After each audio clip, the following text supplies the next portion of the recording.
Hey, good morning, basketball fans. Welcome to another episode of the Upstate Hoops Podcast on FingerLakes1.tv. Jim Sinacropi. I'll be joined by my co-host, Matt Verkey, with another big show on tap. We have head coach of the 4-0 Midlakes Screaming Eagles, Pete Czerkas, in studio, along with senior big man Kenny DeVay.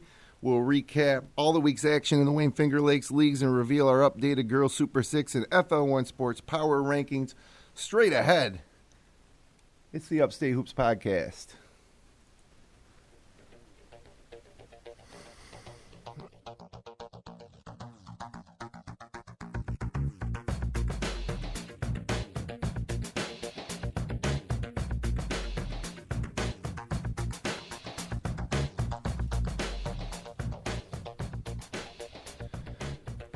All right, welcome everybody to another edition of the show, the Upstate Hoops Podcast, and all our coverage of Wayne Finger Lakes High School basketball brought to you through the support of Generations Bank with locations in Auburn, Farmington, Geneva, Phelps, Seneca Falls, Union Springs, and Waterloo. Check out their mobile banking app. Visit them online at mygenbank.com.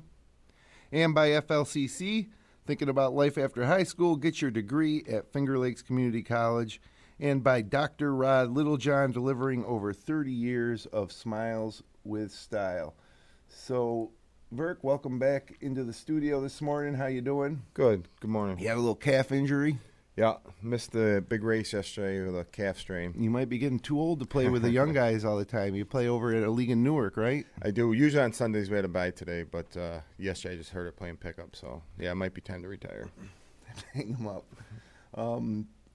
And now, welcome in right now, head coach of the Midlakes Screaming Eagles, Pete Czerkas, senior big man Kenny DeVay. Fellas, thanks for coming in Sunday morning. Our pleasure.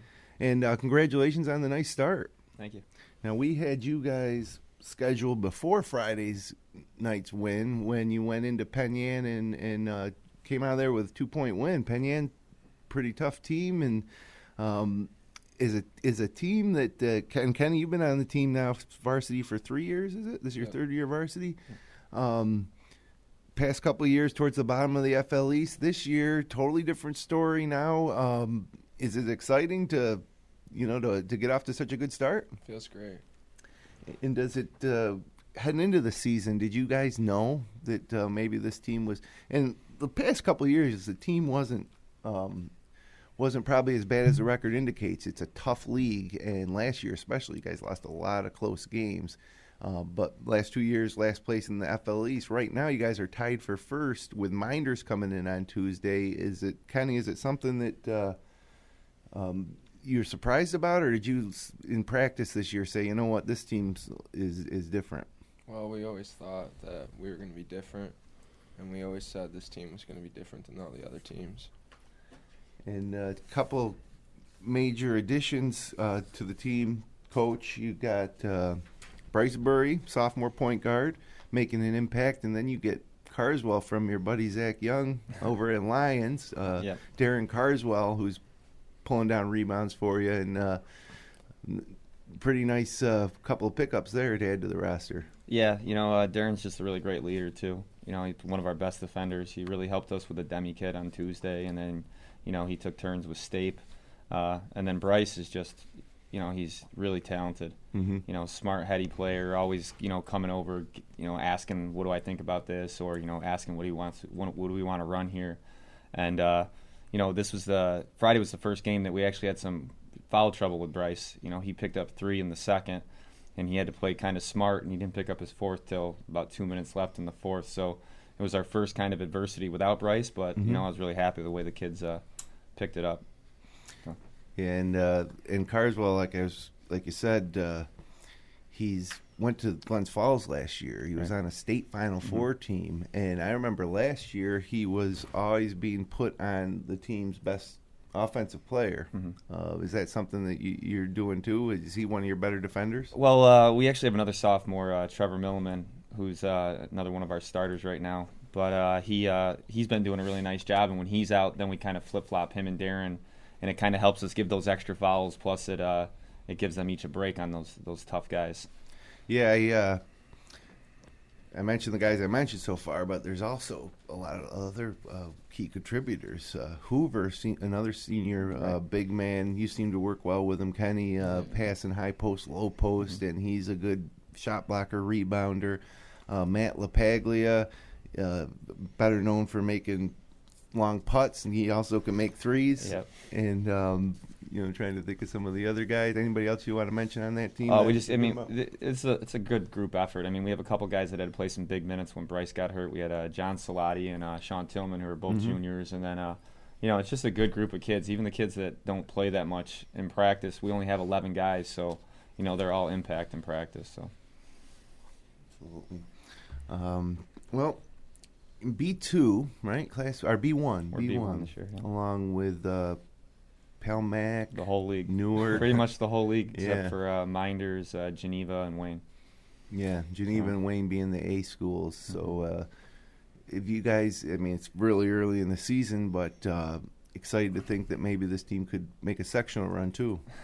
Well, we've only played two games in the league, so right. We got 12 more to go, and each one of our games have been barn burners right to the end. We've been battling. So, and then when you look at the scores throughout the league, everyone's really testing each other. So, I'm happy with a 4-0 start, but we got a long way to go. Yeah, every night in the East is tough. Getting a win at Penn Yan, though, I'm happy getting that away game over with. Yep. Sure, in the Finger Lakes East, we were kind of talking before. I think, every night there's going to be a battle, from top to bottom.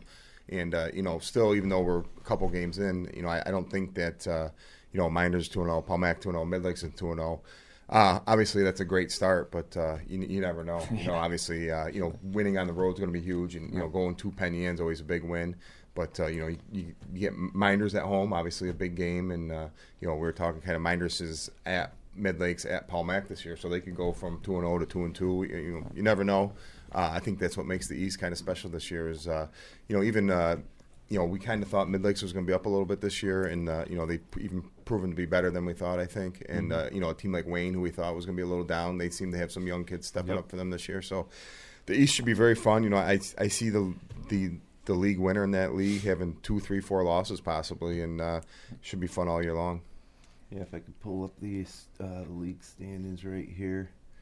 I was looking at the, in B1, it is funny because there is a ton of Finger Lakes East teams in there. Right now at the top you got Midlakes, Palmyra, Hornell, then Penn Yan's a 6th seed, Newark, Waterloo. So good chance you're going to see these guys somewhere in sectionals as well. Then, you got Hornell, Livonia, and Leadership who are always there in the ends too. So. There's I don't even know how much seating is going to matter in that class because really there's no gimmies.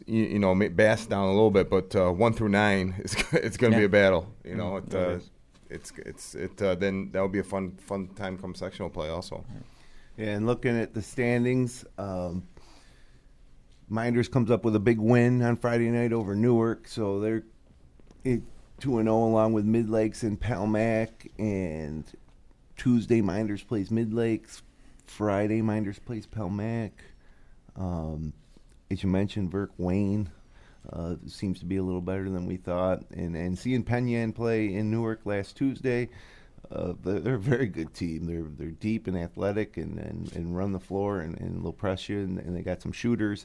And then, even at the bottom here, we got Geneva at 0-2 and Waterloo at 0-3. Geneva's short-handed, but still is not a night off by any means. They like to pressure you and run, and they have some talented players, including a sophomore point guard transfer from Bishop Kearney. And then Waterloo has a lot of talent on that roster, too. One of the better big men in the league in Ben Deming and Dikembe Ayers and Kyle Bailey and Nick Stenberg. It's just, they've got a new coach. Maybe you got to get used to the system.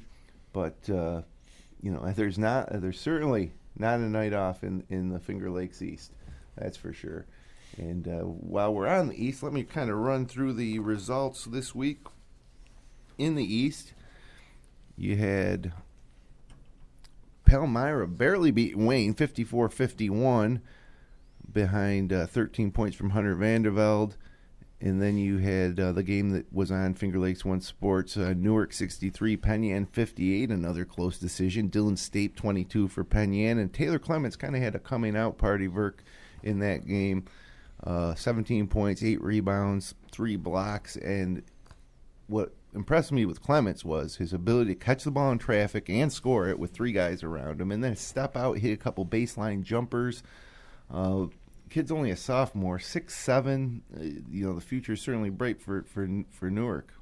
Yeah, we saw him play as a freshman last year a few times, and we knew he was going to be a focal point this year. Obviously 6'7", in the Finger Lakes is big, and we don't get a lot of guys that are that big in this area. So he's going to be a dominant player for the next 2-3 years here, and he's taken that next step. It looks like, and looks like he's going to be the leader this year of Newark. And the other thing with Newark is they have the rest of the team seems to be interchangeable. They're all like 5'10", 5'11", quick, defensive-minded guards that all can shoot. I'm talking about Brian Sharp, who had 31 points in a game this year, Nate Beard, Nick Seinsel. I know I'm forgetting somebody here that I shouldn't be. Santel? Yeah, Jose Santel, probably one of the better scorers in that group. And they're going to play a full court man-to-man all game, and that was the difference against Penn Yan. They forced some turnovers in the second half and got them out and got some transition buckets. And Newark's a team that I think that will improve throughout the course of the year. But right now, at 1-1, after losing on Friday night to Minders, which I'll get to that game here in a second. Minders played Geneva on Wednesday night as part of a boys-girls doubleheader, 69-54 win. Brett Anderson had 19 points. Kellen Caraher had 18. And that twosome really, combining for 37 points, provided a lot of the offense for Minders. Then Geneva had to go on and face Pelmac on Friday night, 63-43. Pelmac won that one. Brandon Hawkins, 17 points. Hunter Vanderbilt, 14 points, 12 rebounds, and Damian Wright, 6 points, 7 assists. And we thought going into the season that it was Damian Wright that would do most of the scoring. So far, it's been Hawkins putting up the big scoring numbers, and Damian Wright, doing a great job at point guard. Yeah, they got a nice group of guards. They got 3-4 kids who can all handle the ball, shoot the ball. They're tough to guard. If they can rebound the ball, they're going to be really tough to beat. And we mentioned the win for Midlakes on Friday night, 49-47 over Penn Yan. Bryce Burry had 11 in that one. And then biggest game of the year probably so far in the East was Minders in Newark in Seneca Falls. Minders went on a 21-1 second half run to end up with a 60-52 victory. They were down 12 points in each half, 12 points in the first half and then again in the second half before they went on that run. And Brett Anderson, another great game, 15 points, 6 assists, and 5 rebounds. Jake Mean with 12 points and 13 rebounds. And Devin Verkey, glad to see him back on the court scoring some points with 12 points for the Blue Devils. And then for the Reds, it was Jose Santel with 17, Nate Beard with 10, and Clements with 9 and 9. So, Bert, were you at that? No, you weren't at that game. We were coaching a soccer game in Marcellus, which, by the way, the Seneca Falls U11 girls with a nice 2-2 draw to a team that we lost by 10-0 last time we played. So, that in other news, right? Well, that was the big news of the weekend. I wasn't able to go. I heard about it, but really a good gut check for Minders. Being down 12 in the third quarter and able to come back against a solid Newark team. I'm sure that will help gel that team a little bit and bring them together. Minders just they're just so erratic at times. Sometimes they look like the best team going, and they look all world, and other times they can't throw it in the ocean. But when they're hitting their threes, which they have been lately, they're going to be really tough to beat. They got a great group of 4 or 5 guards. They got a lot of scorers, a lot of quickness. And then they got the big kids inside. Who they're getting a little bit of scoring from Maine. Carfola had 10 the other night. But yeah, when you get Anderson and Caraher giving you close to 40 points a game, they're going to be tough to beat. Yeah, and then you have another sophomore, Devin Anderson, who can put up those types of numbers any given night. You have Devin Verkey, one of the best shooters in the league, and Jake Jones, kid who had 8 3-pointers in a game, and almost like Newark, you can. Go with different looks, and you're not really losing anything. You can go with a high hand almost, Yeah, and I was talking to Pat Prain, who helps out with them, and said Newark was tearing them up kind of. Minders trying to play man-to-man, and Newark was a little quick for them. They sat back in a zone, and Newark missed a bunch of shots in a row, and Minders was able to get the win. Coach, what do you think about you got Minders coming up next in a battle of 2 teams in first place here in the East early season? Without giving away any secrets, what are you planning on doing here? Well, they're going to make their runs. When you're that good of a shooting team, they're going to hit a 9-0 run, and you just got to kind of weather the storm sometimes. I think we really got to take away their transition. They're really good in transition and get it up and make it a half-court game. But we just got to kind of control the tempo ourselves. If we try to go up and down with them, I don't think it's going to really work out for us. But like you said, you just named a bunch of shooters. The Jake Jones I've been really impressed with this year because when Berkey was struggling, he really came out and played some big minutes for them. Yep. But they're just really well-rounded. We got to make sure we know where their shooters are. Got to make sure when we close out, we don't run past them and let them get to the basket. But it'll be a fun one. I think we've really given them two tests the last 2 years, and unfortunately come up short. Jake Mines hit that tip in with like 10 seconds to go last time against us, and we've been trying to battle with them. Hopefully this year we can just make the next step. It's an experienced Miners team. They lose Liam Carher, but then you bring in the two sophomores, Devin Anderson and Liam's brother Kellen. Yeah. And I don't, those kids are playing well, and now you got Jake Mean up all year. Yeah. I think I think More last balanced. year they went 17-3, and I think they probably should be better this year. Looking at the improvements of a Jake Jones, Carfola, Anderson, Mean. These kids are another year older, and really they're all back next year too, except for Carfola. Yeah. So they're gonna be good for the next few years, and a good JV team, to boot. So they'll be bringing up some good players from there for sure. No doubt. It's that's how it is in the East this year. It's going to be tough every single night, and Wayne and Waterloo found that out on Friday night too. With Wayne needing overtime to beat Waterloo, 59-54. Nick Reff had 17 points, and Braden Zanelovic. Sounds good. Yeah, he had 16 points. Kyle Bailey had 13 for the Indians. Dikembe Ayers had 12 points, 10 rebounds. And Jarrett Benedict's had 12. He's been doing some scoring early season. Now Waterloo had to come back Saturday night at Greece at the Odyssey. And this was a little bit of a surprising result. They lost by 20, 53-33. 1 point in the third quarter for Waterloo in that one.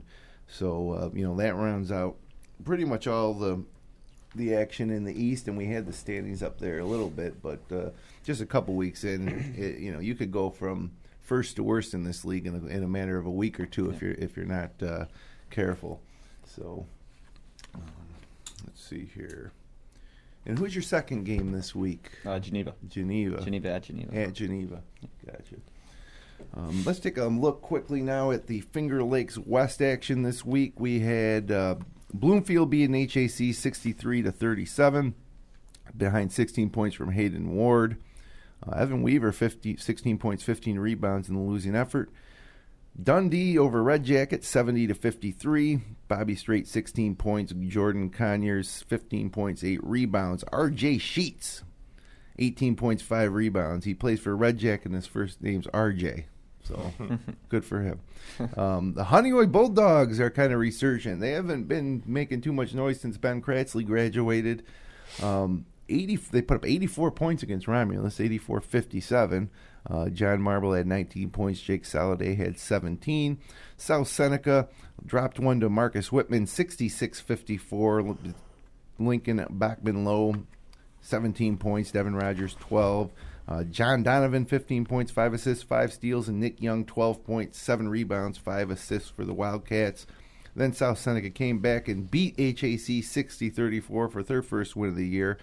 The Great Emancipator, Lincoln Bachman Low, with 22 points in that win. And then you have Dundee, Marcus Whitman, in which is a pretty big early season contest in the West. Dundee victorious, 65-57, behind 23 from Conyers.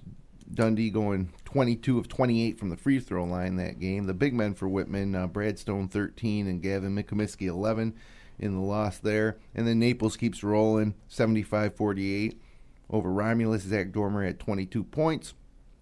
Conrad Rathbun had 16, and Andrew Fleischman had 15.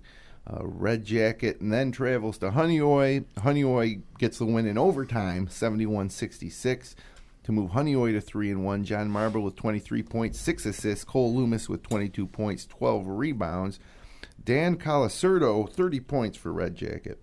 And then South Seneca steps out of league to play Union Springs out of Section 4, and Union Springs won that one 54-29. So Union Springs so far played Southern Cayuga and South Seneca played Southern Cayuga and Union Springs so far this year. Backman Low had 10, Devin Rogers had 10 in that one. And if I can get these standings up here real quick for the Finger Lakes West, we can see there that Dundee, I don't know if I'd call it a surprise, but it seems like Dundee's always there. We never know what to expect out of Dundee. They lost some players as they have the past 2 years, but Les Miller has them right up there at the top again. Yeah, similar to last year, I think, Naples Dundee led that league, and, Naples obviously won undefeated last year in the West, and I think they have a good chance, based on some of these scores I'm seeing, to possibly do that again. It looks like them and Dundee are going to be another good battle, but, they're clearly the top two teams in that league. We'll be looking forward to that Dundee-Naples game. They don't play yet this week, so we'll have to hold off a little bit of that. Marcus Whitman, maybe a little bit of a surprise. We had them pegged as top three, but again, it's early. And then Honeyway kind of coming out of nowhere. It's the same guys that they had last year. They're just playing, worked a little hard over the summer, getting back up there. And then Bloomfield, we expect to be a little better, too, than they were last year. So, I still think as good as we know Naples is and as good as Dundee looks, I still think any of those top five teams there could end up, winning the West. So, but Romulus probably won't, though. Not likely.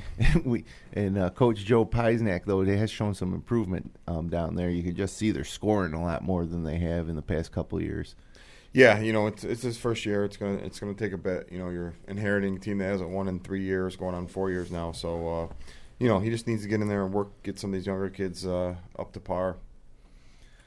So now let's move it over to the Wayne County League, where we had Gananda beating Williamson 60-56. Enrique Mosman 33 points for the Blue Panthers in that win. Sodus got an out-of-league win against Section 3's Hannibal 55-52 behind 15 from Andrew Hines. And, RCMCS is a school that we keep an eye on because they're in Class B2 with Minders and North Rose, and they play a lot of Finger Lakes teams because they're independent, so they need it for scheduling purposes. Well, they've traveled to North Rose, and North Rose, just like most of the Finger Lakes teams that have played them have done so far, they beat them pretty good, 72-53. Tyler Norris, 34 points, 8 rebounds. Luke Gerstner, 18 points in the win. Amos Williams, 18. And we saw RCMCS a lot last year, Burke, because it's a team that first of all beat Naples in Bloomfield in the sectional semifinals, and then Lions beat RCMCS at the Blue Cross Arena, and they got the same team back. But I don't know. They don't seem to be as much of a threat as they were last year. Yeah, we kind of had them pegged with North Rose and Minders in that B2, and they seem to be down a little bit this year. I think they're missing a couple kids possibly, but Palmac handled them easily. North Rose handled them easily. And North Rose has just been playing great. They really haven't been challenged too much this year. They played Geneva early on, beat RCMCS. My only worry with North Rose is how much are they going to be challenged in their league. They just seem to be clearly better than everybody else, and some of these other schools are going to be playing a little bit better competition in the East all year long. Like a Minders, they're going to be challenged night in, night out. Yeah, Gananda tried to give them a go at North Rose this week. 62-40, the Cougars won. Connor Pendleton had 19 points. Luke Gerstner, 16 points, 5 assists, 7 rebounds, and Tyler Norris with 16 there. Enrique Mosman with 12 and Cruz Mayberry with 13. And, that's another example of North Rose. They have so many different guys. Garrett Hoyt's name's not up there in that game, but you see Connor Pendleton picking up the scoring. And Luke Gerstner getting the 5 assists and 7 rebounds. And Elijah Durham's done a great job of filling in for the graduation of Jake Stevenson.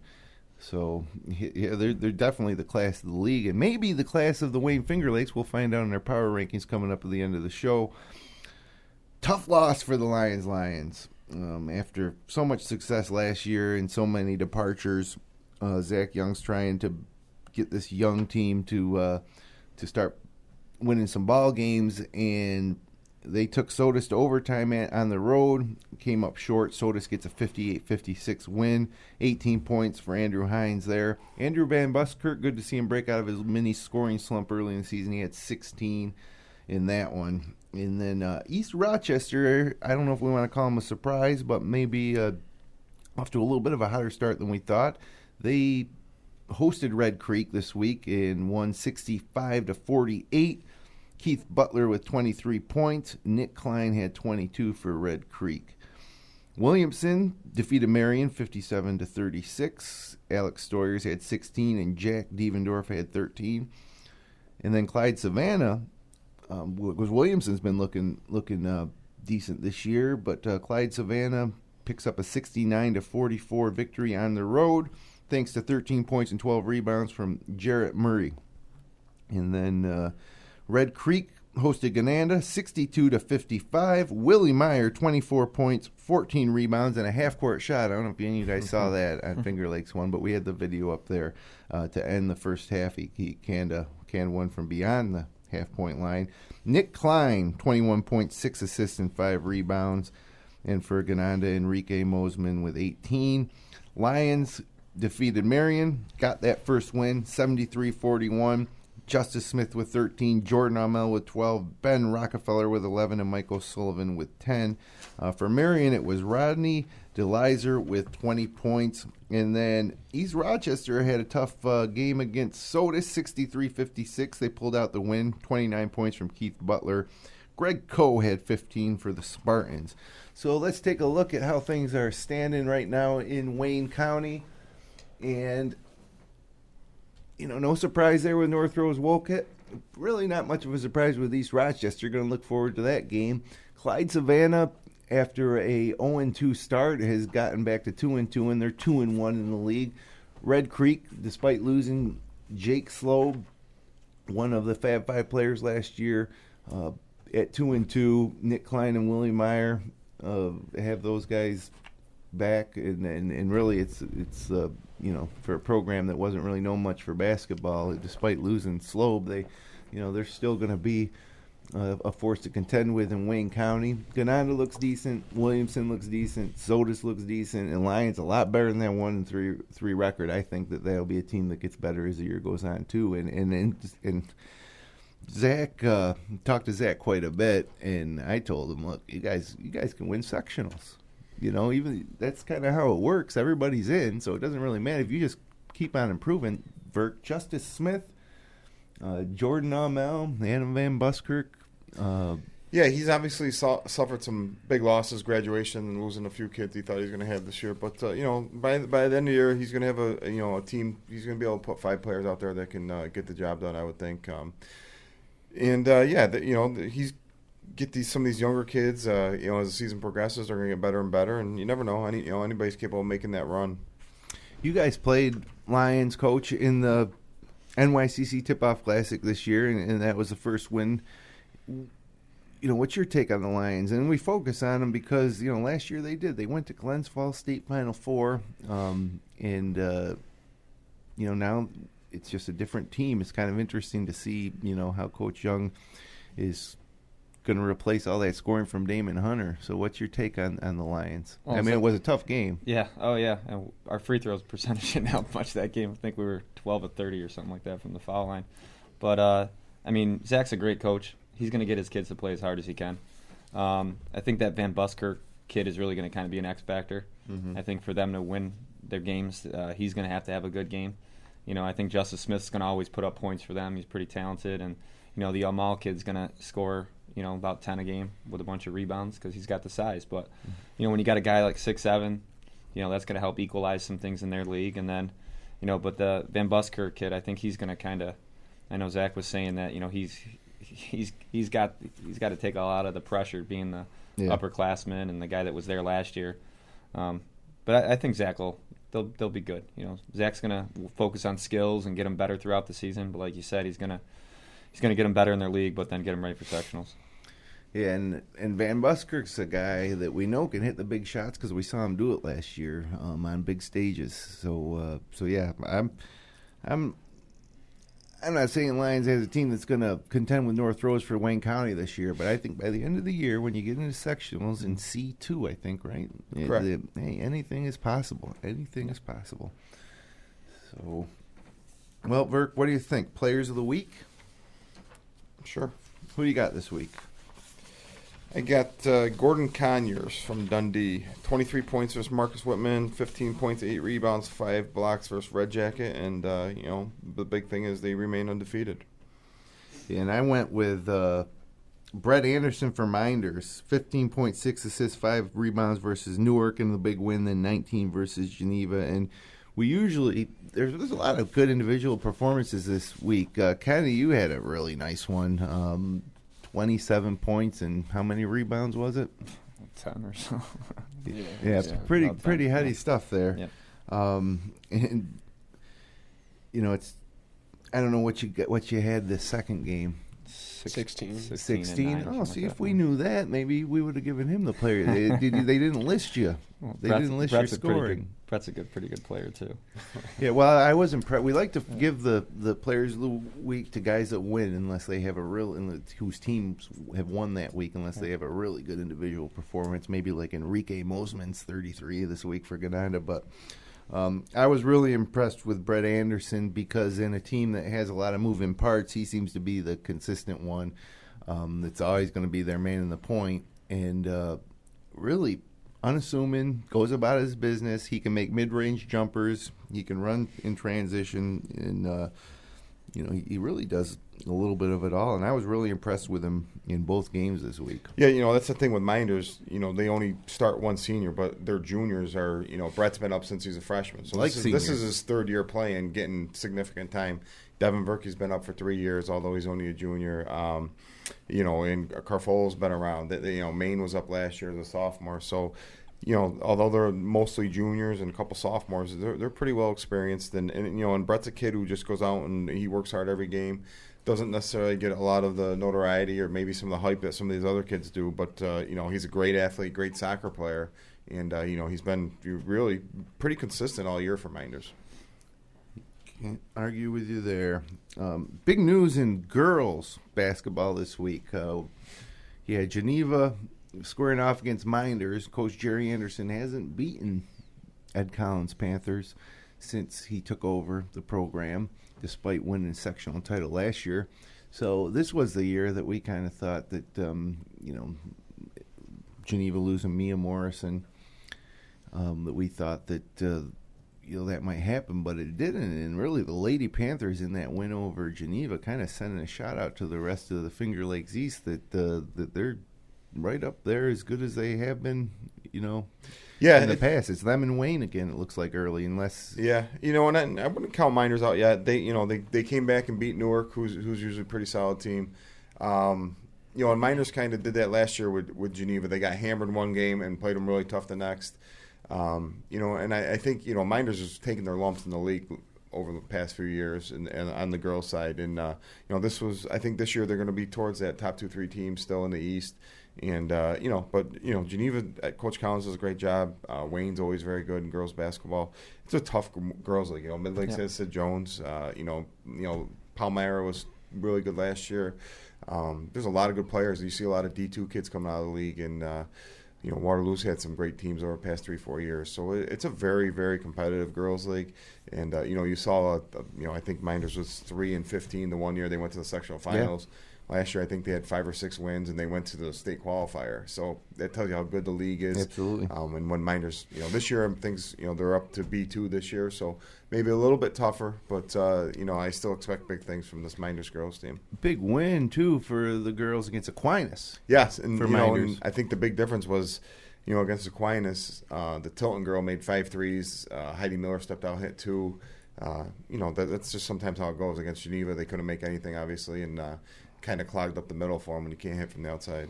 So let's take a look at the updated Girls Super 6 for the week of December 13th here. Wayne Eagles back at the top spot. Geneva, who we had at 5, is up to 2, and then Minders drops to 3. Romulus girls undefeated with some nice wins. I think they're at 6-0 early. Gananda had a couple nice wins this week, and there's Midlakes at 6. You mentioned Sydney Jones. So Midlakes makes the power. They're don't want any spoilers here, but the boys are going to be in our power rankings when we announce them here in a couple minutes, and the girls in there too.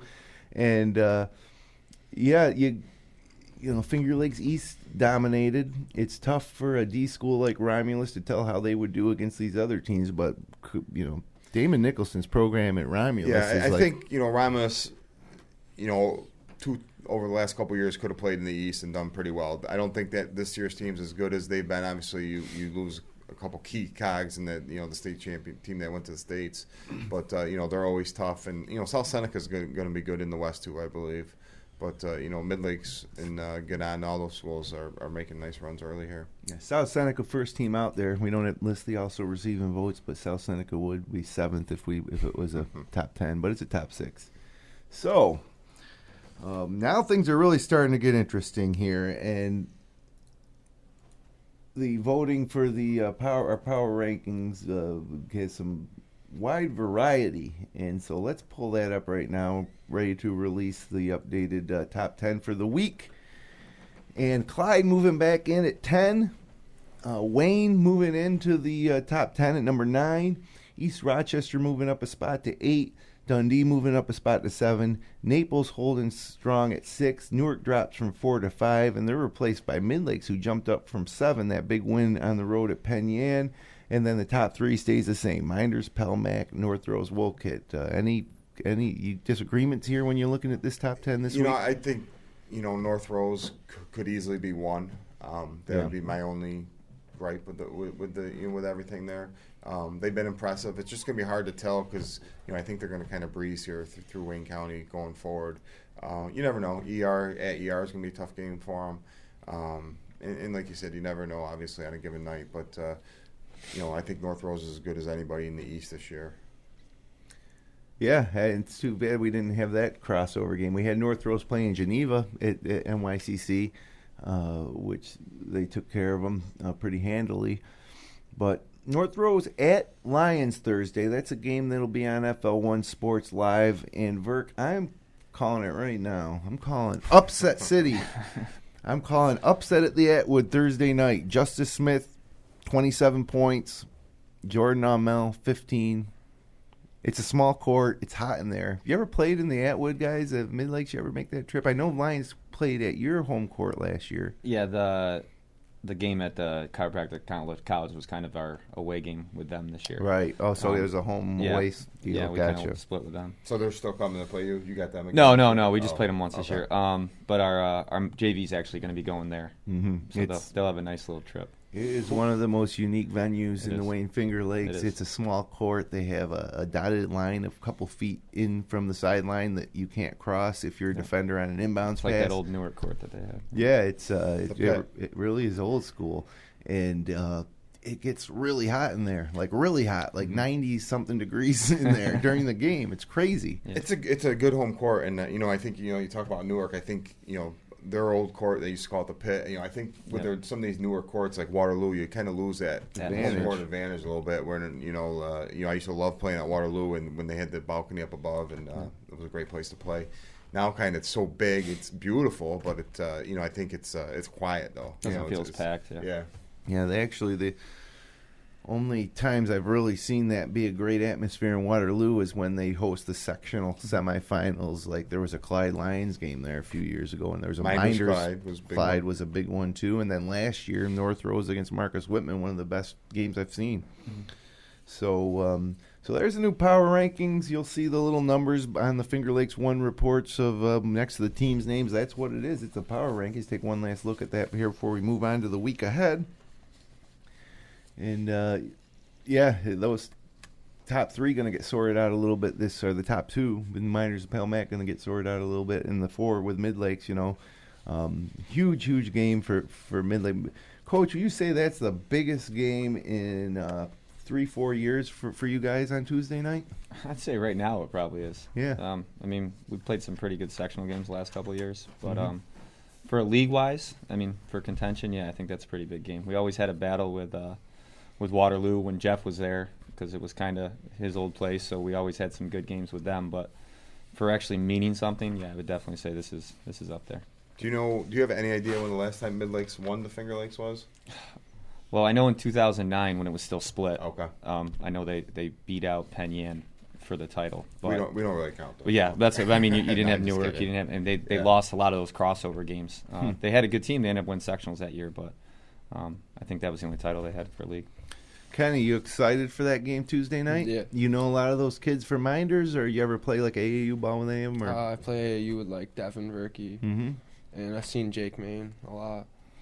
So you're looking forward to the challenge of the two big men for Minders, you and Hoover. I mean, honestly, I call that like a push. You got Mean and Cafola, you got DeVay and Hoover.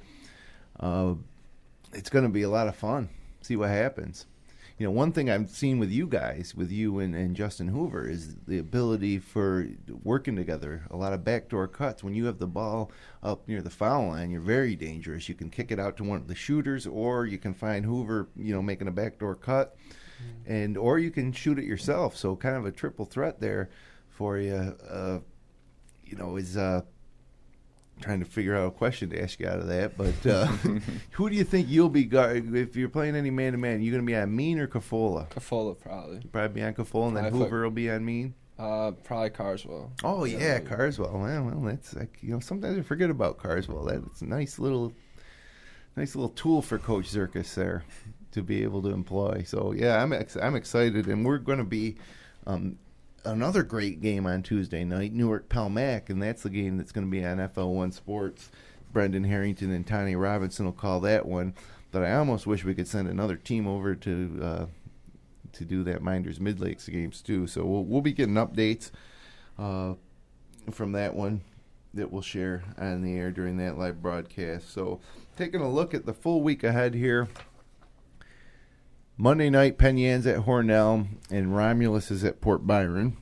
And then Tuesday night, things really start to get crazy. Minders at Midlakes, Pelmac at Newark, Wayne at Geneva, Dundee at HAC, Honeoye at Marcus Whitman, Naples at Red Jacket, South Seneca at Bloomfield, and then in Wayne County, it's ER at Marion, Clyde at Lyons, one of the most fun games that you can attend if you're a fan of high school basketball. Red Creek at Sodus should be a good one, and Williamson at North Rose Wolcott. No games Wednesday. Thursday night, Clyde Savannah at ER, huge game for the Golden Eagles if they're trying to get back into the contention in Wayne County. Marion at Sodus, and then live on FL1 Sports, myself and Kevin Korzeniewski will have the call on this one. It's North Rose Wolcott at Lyons at the Atwood that we were just talking about. Friday night, Midlakes at Geneva, Minders at Pelmac, so huge week for the Blue Devils. Newark at Waterloo, Penn Yan at Wayne, and Marcus Whitman at Bloomfield, Naples at Honeoye. That Naples-Honeoye game a couple weeks ago, probably didn't think much of it, but that could be interesting too. Red Jacket at South Seneca, and Romulus travels to Dundee. And then Saturday, Dundee plays a school called Virtus. You ever hear of them?